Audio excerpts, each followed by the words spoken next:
She is a mom with a couple of kids hustling, so she will be here. Mary, we're going to go ahead, if we could please roll call.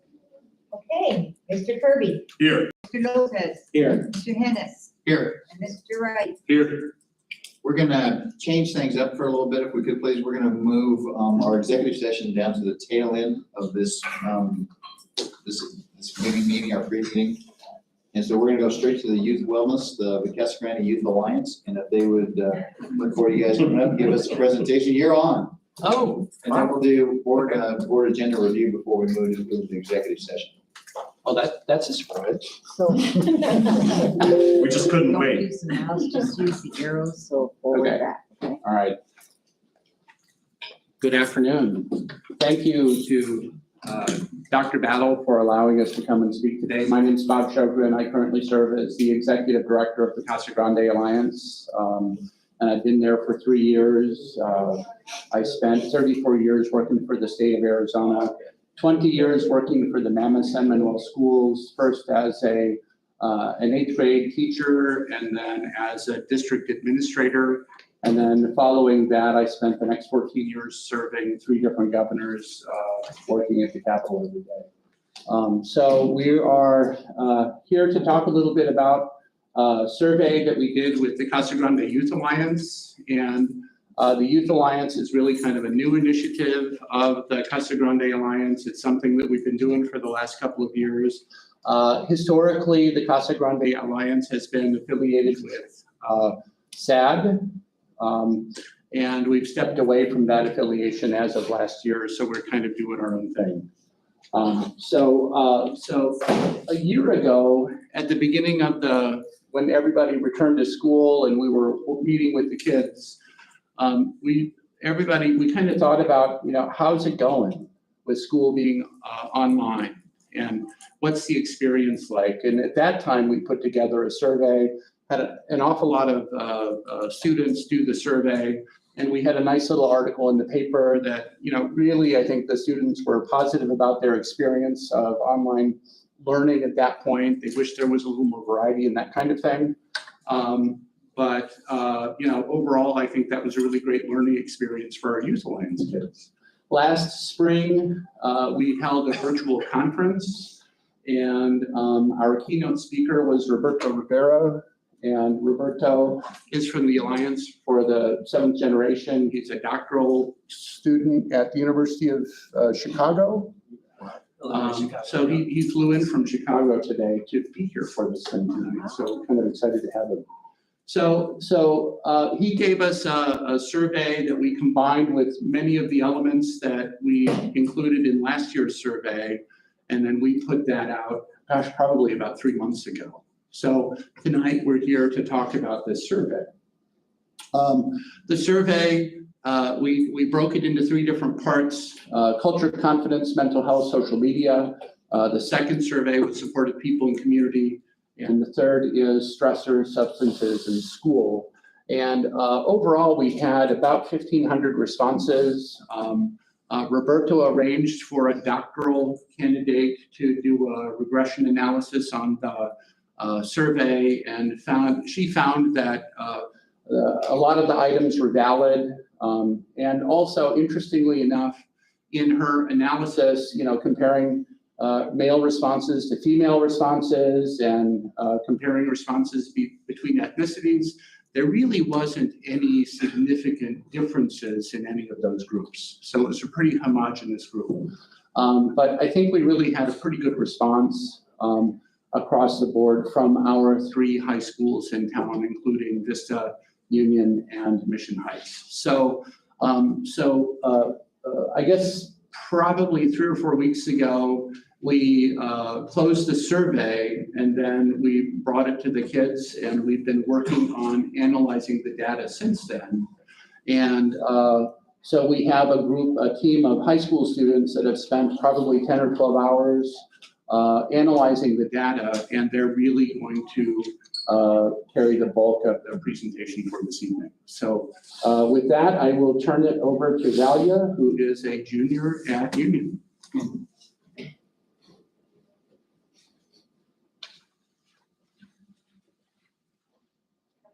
Hello, my name is Valia. I researched like the culture, confidence, and mental health portion of the survey, and I analyzed it. What we found was that youth feel they are not important in their community and that their lives do not make a difference. We also found that the stress levels are at an all-time high since like COVID, school starting, with like family-related issues, and just amongst their peers. An unrelenting focus on academic performance can have an adverse impact on the youth, and then the youth tend to use social media as a crutch to escape any like pressures from school, their home life, or just from any problems that they're just trying to escape. So they just use it as entertainment. They said it has no like really negative or positive impact. It's just there as an entertainment source.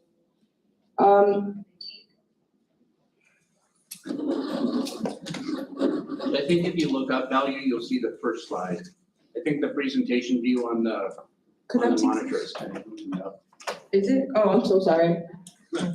Yeah, I'm sorry, I skipped around. And about half the like youth culture about half the youth feel connected to their own culture, which means like the other like 50% have no association with their culture. And the majority are curious and they like challenging themselves and they enjoy problem solving and trying new things, and they don't really feel that they have those opportunities. Who's up next? Next, we have Caitlin from Mission Heights, who is also a junior presenting.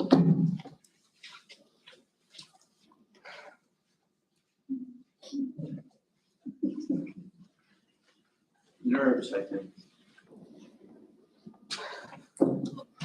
So I did presentation, or I started researching the support of people in community. So about half of the people we had have relationships with positive. So they had.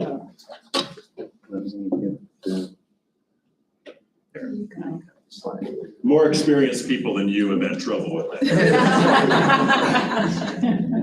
So about half of the people that we the survey results I looked at said that they had relationships with positive, supportive adults, and over half of them feel like they are supported by friends and family. So it's only half of them. Most people think they have supportive adults within their own home, but not necessarily like outside of their home at school or teachers. So you feel disconnected from the supportive adults in their lives outside of their home. And the majority feel like voices are not heard because they feel like they bring up an issue and it's heard, and then it just goes right out of their head the next minute. I just switch it. Down arrow. Perhaps I'll stand over here. The significant majority express that their parents are the supportive adult at home, and they feel like they're heard and appreciated at home. They don't have the tools to do it where they can actually make a difference.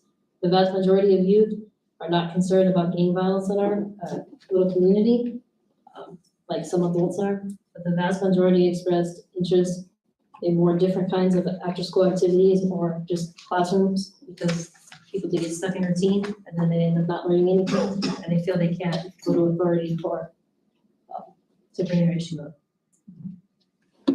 Next we have Nick from Union. And just a quick question. So did they express, or was there a part of the survey where they could connect some different activities that they would be challenging or interesting or anything? Or So yeah, there were a whole bunch of quantitative items on the survey as well as qualitative open-ended questions. So I think what we got from the qualitative open-ended questions were things that are, beyond kind of the traditional interscholastic sports and things like that, but more kind of high interest, club activity, that kind of thing that would get them more engaged in an after-school setting in a positive way. Okay, thanks.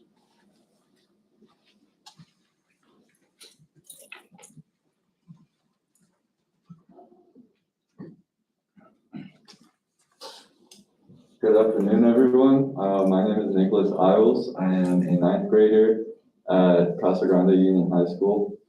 I just want to start by saying it's an honor to be here, all of us, sharing our opinions and you guys listening to our findings from the survey. So I focused on the survey of stressors, substances, and school. And we did find a lot of good results, positive results across many of the surveys. A vast majority report that schools and teachers do encourage them and to improve and to try hard on a daily basis. And they do feel like they are being prepared for their future. Youth do not feel pressured to use substances, and youth also think that substance abuse is a problem within our community, but many of them do realize the problems that come with it, and they're willing to fix it. The next slide focuses on the youth feel like they need something more to help them take their minds off stress. Like Valia was saying, many of them use social media as an outlet. They're turning to other things because they feel really stressed with school, COVID, all of their circumstances that they have, and they need an outlet. And yeah.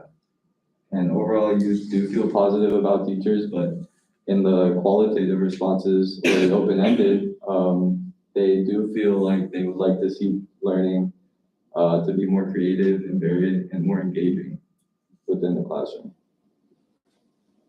And I would like to hand off the baton to soon-to-be Dr. Rivera. Thank you, Nick. Good afternoon. Thank you so much for having us here to present. It's wonderful to be with you. My name is Roberto Rivera, and I am a PhD candidate at the University of Illinois, Chicago. I'm also the executive director of the Alliance for the Seventh Generation, an international non-for-profit based out of Chicago, Illinois. I must say it was quite a bit cooler when I woke up this morning. It is right now, but it's great to be with you. At the Alliance, we focus on establishing thriving educational ecosystems. And as a positive youth development scholar, I want to talk a little bit about some of the constructs that were in the survey, and also talk a little bit about some strategies and how they could be systematized in the district. So the Search Institute is one of the leading positive youth development organizations in the world.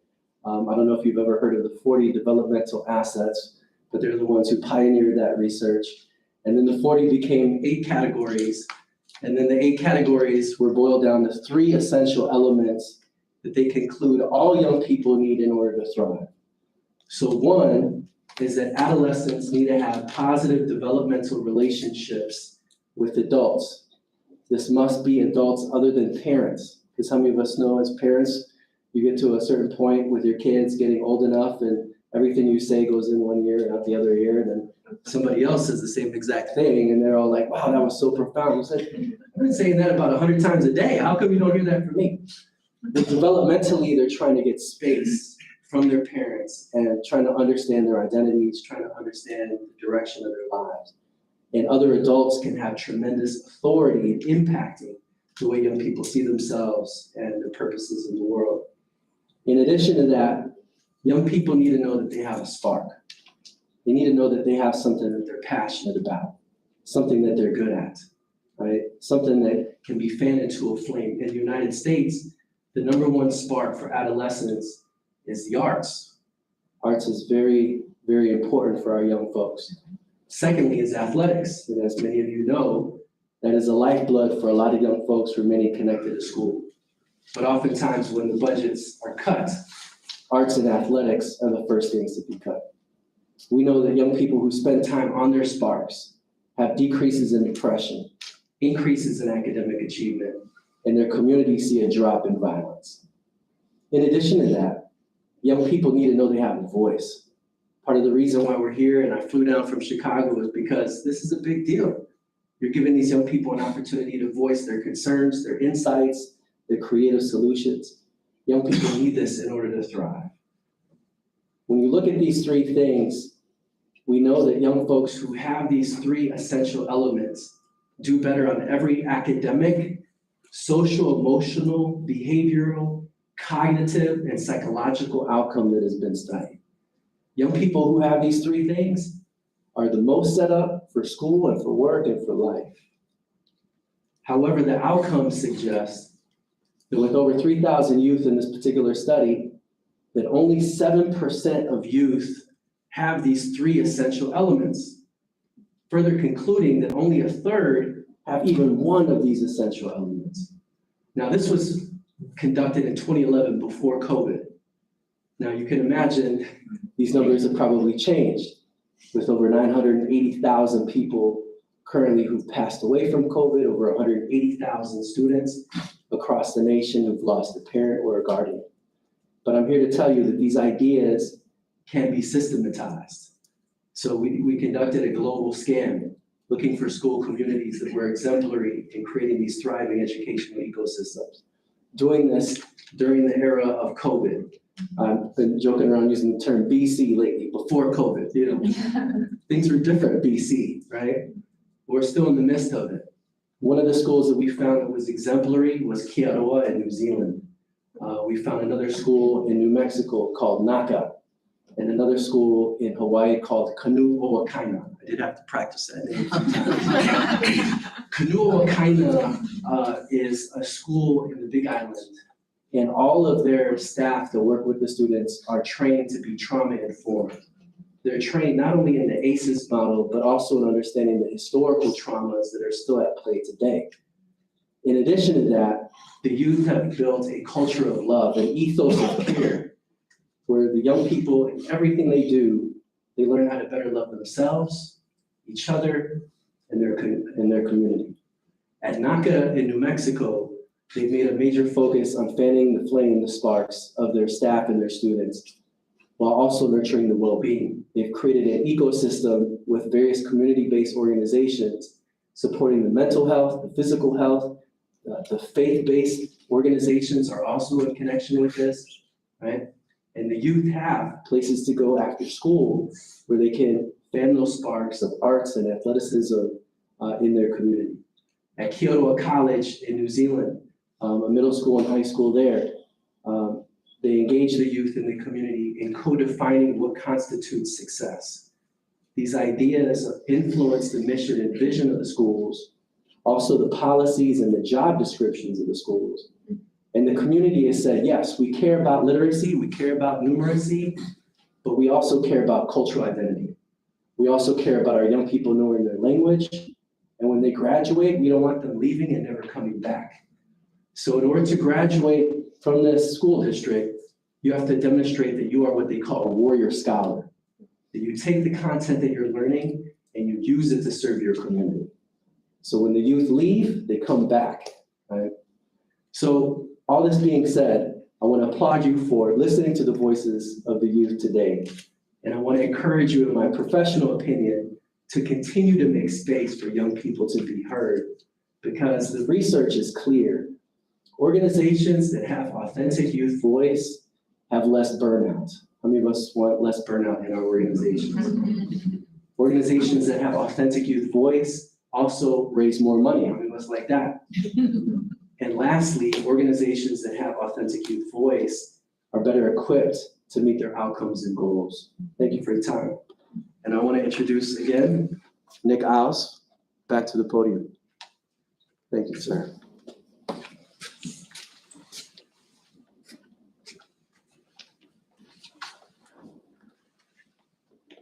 Hello, everyone. I am back.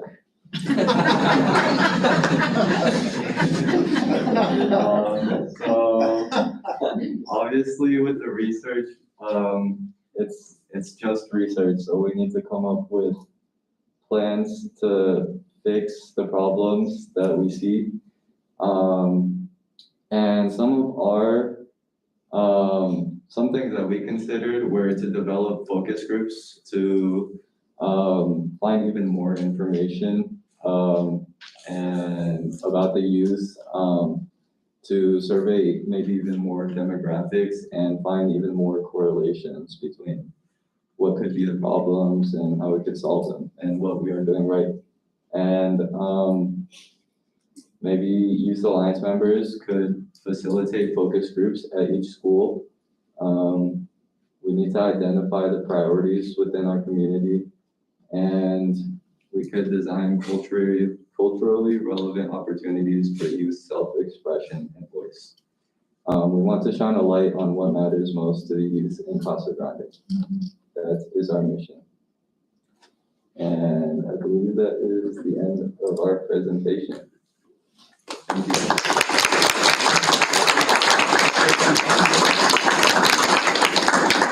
Just, if I might conclude with a quick statement.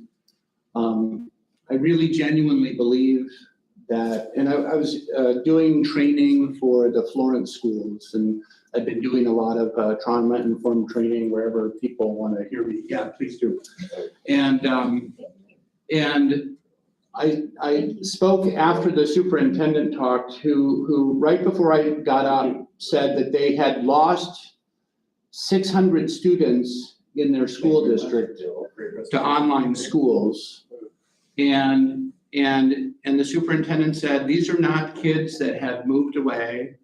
These are not kids that have gone out of state. They're not kids that are, you know, they're kids in our community, but they're not attending our schools.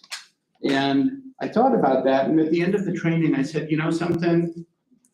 It really feels to me like we have the tools necessary to implement this kind of change. We have, you know, we have the skills, we have the resources, and what we're talking about are not, you know, the big building blocks of education, but we're talking about are the little shifts, the little things that we do with kids every day, the things that we do, you know, between classes, and how we look kids in the eye, and how we listen, and how we treat them with respect. And it's all of those things that matter so much, and I think increasingly matter even more.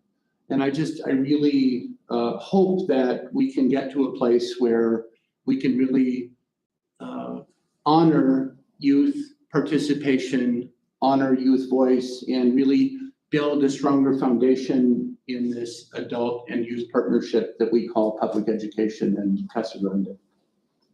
So, thanks. Thank you so much, Mr. Chauvin, as well as team and Casa Grande. You have been fabulous, and you've heard me say this, Mr. Chauvin, but I'm going to say it publicly. You have been a huge asset to our district. Working with our assistant principals, working with our teachers and training. He's provided ACES training that we heard about. We also learned some implicit bias training. We've supported student discipline behavior modification programs, and we have a lot more work to do. We talked about a proposal to move us into next year. You make us aware of why we're here, and it's important. And a lot, ladies and gentlemen, of what you shared in your presentation absolutely coincide with our staff meeting that we have today and another one that we're going to have tomorrow. So you can bet somewhere along the way, we're going to show some affirmation for what we want to do to serve our kiddos. And your voice is needed, and we're going to do everything we possibly can to make sure that what we implement is you're the reason why we're here. I also want to commend our board, and this may not be the time you want to share, but I had the opportunity to participate, observe in our board goal development, and I know for sure there's two that actually impact the need to hear from students and our community. And so this is exciting. It's just a reassurance that we're going in a direction that's good for kiddos in the future. And we are committed to doing that. And with your partnership, Mr. Chauvin and team from Casa Grande Alliance, we thank you in advance for what you're doing. Absolutely. Thank you. Yeah, thank you very much.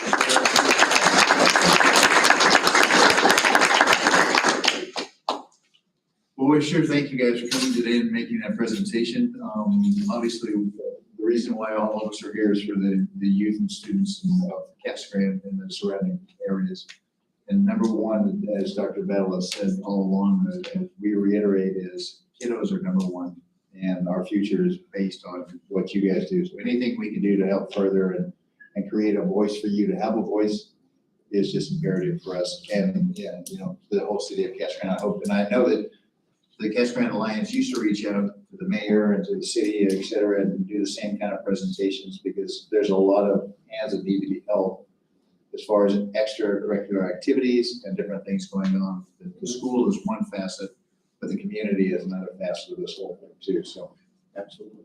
One thing, if I might add one more quick thing, in the materials that were provided to you for this meeting is a report from the Vitalist Foundation, which is a report that was created last year on trauma-informed schools in Arizona.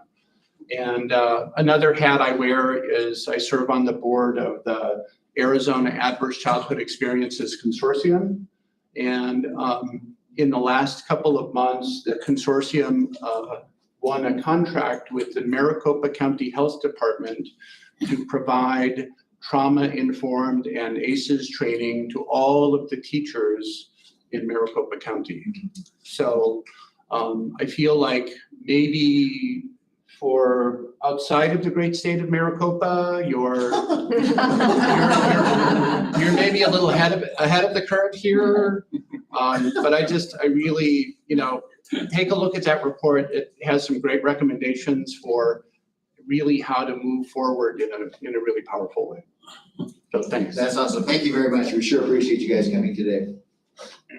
Okay, we're gonna, Board agenda review. yeah, we're gonna skip down to item D, which is board agenda review. And if there was anything that, if there was any particular questions or anything that you was an interest or now's an opportune time to visit with Dr. Fowler about any items on the agenda.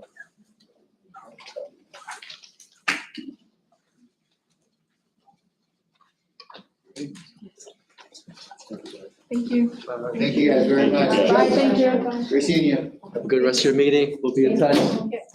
Reach out. All right. Thank you, Matt. Enjoy the weather. Thank you, yes.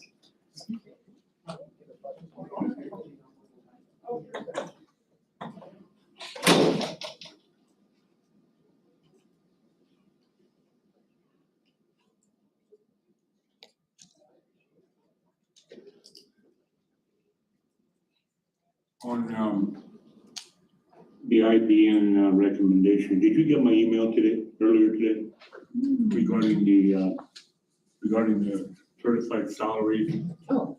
And how the adjustments we made and how they match up with last year's total? I know it came out, maybe it was it's a dispatch, it was a salary total comparison for the county, and it showed that Casa Grande was in the lower portion where we used to be in the upper portion, leading in salaries. Have we closed that gap with these new salaries, or where we at on that? No, thank you for the question. I did, and I replied, but I'll be glad to speak to it Okay. this evening. So I'm not sure about the dispatch report, but I gave you all a report of our own assessment of our wonderful Mary. Okay. I looked on the websites. to Maybe that's see- where I saw it, but I think that one, It's not a problem. okay, My pleasure to speak to it. So what we wanted to do was to make you all aware of what we learned based on what is public. And what was public at the time was not favorable to what I think you all believe to be true based upon the salary. We also want to be careful, and we caution us, as I had a chance to work with current staff, that what's published in one side may not be fully loaded, as is the other side. So we've got more work to do there. Nevertheless, we believe that the salary that we're putting before you through the IBN recommendation in mind that I support gets us back very favorably and competitive, and strategy that we plan on doing is representing fully loaded, or an opportunity for teachers, potential candidates, to calculate what their salary potentially will be. So we're feeling better about that. I can't say that where you were at several years ago, that's where we'll be. But I can tell you, as your current superintendent, it is our desire that we provide for, as the years progress, more competitive salaries at the top rate. But what needs to go along with that is exceptional high performance. So we're going to be looking at that. That's our goal. I believe we have the talent in our district to accomplish it. it's really exciting to know that's where we're headed. I think one of the things you had mentioned was, when looking at the numbers, it was kind of hard to disseminate, or not hard to disseminate, but it was hard to get a feeling of what the other districts included, if all of 301 monies and everything was Really murky. in there or not. And I think that was a question we had kind of gone back and forth on that a few times, trying to figure out where Casa Grande was in relation to that. That's still kind of up in the air. Yes, sir, that's correct. Any other questions, just in general, in regards to the agenda? It's a general, and we maybe even don't need to get all the details now, but I am curious, where we've landed on the 301 requirements. I know we had talked about that before. Yes. Maybe and in the next board report, if you could let us know. I just know we're pressed for time right now, but No, I'm actually very glad you asked the question. I had planned on sharing briefly at our staff meeting we had at Union, that communication is going out to you all tomorrow, that will actually have what our recommended revisions will be, including what the June 24th payout will be. So we have a strategy of working through that. So tomorrow, the 301 committee members will receive that document or those two memos to peruse. As we had hoped, there was some more activity with the collaborative effort, but nevertheless, we have a timeline to meet. So that's going to happen tomorrow. And then the day after that, you all will get that too, by the way, tomorrow. And then the day after, we're sending it to the entire district. And then we have two staff that are going to spend a day at each site to be available for teachers and staff to ask questions and get answers to both of them. And that will be on the special board meeting request that I'm going to have with you all to discuss today, hopefully next week, that we have a special board meeting so that our business department will be able to talk through what our budget planning looks like. And also, you will have the revisions prior to, but hopefully ready to approve and understand what the last payout will look like. Any other questions? If not, Did you want to discuss the special meeting now? Since this subject was brought up, we probably need to schedule just do me you and want to, do special. we have a date yet or an idea when you'll have a date? Well, that's what we're Yeah, that's what I was trying to gonna do say. tonight, while you're all here, Right, do you have an idea of a date? Well, Mary and I are available when you are. so. So we're really ready to accommodate your schedules, and maybe a brief discussion to that end might be helpful.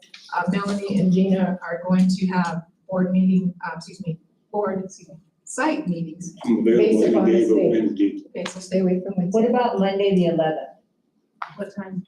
I can't do that, I got the awards. Mondays are difficult on my end as well. Mondays and Wednesdays are So not, I usually have board meetings on Mondays, on Wednesdays too. Or in the evening? Tuesday would be better for me. Tuesday, okay. Tuesday will work. That works for everybody else. That's really fun. So, Does it work for you guys? Tuesday, do the you want to 11th, start at 5? 5 o'clock, good? Like an hour? Yes. 5 o'clock? Yeah. it won't- 5 o'clock? Everybody's a little nod of the head. Yeah, that This is should gonna be be an fun. extended meeting, like an hour or so. I don't think so, I think an hour was suffice. Okay. So to that end, then Melanie and Gina will get out this week to the sites so that they have an opportunity to go more deep into it. Great, that's great. Okay, then we'll go ahead and if we could please, we need to move in executive session. So I'm gonna go ahead and if we could please get a motion to, I'm going to go into executive session. I'll second. have a motion by Chuck and a second by Taylor.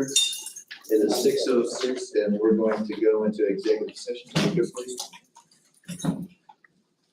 I'm sorry that everybody's coming in, but we're going into executive session, so everybody has to go out and with that, sorry.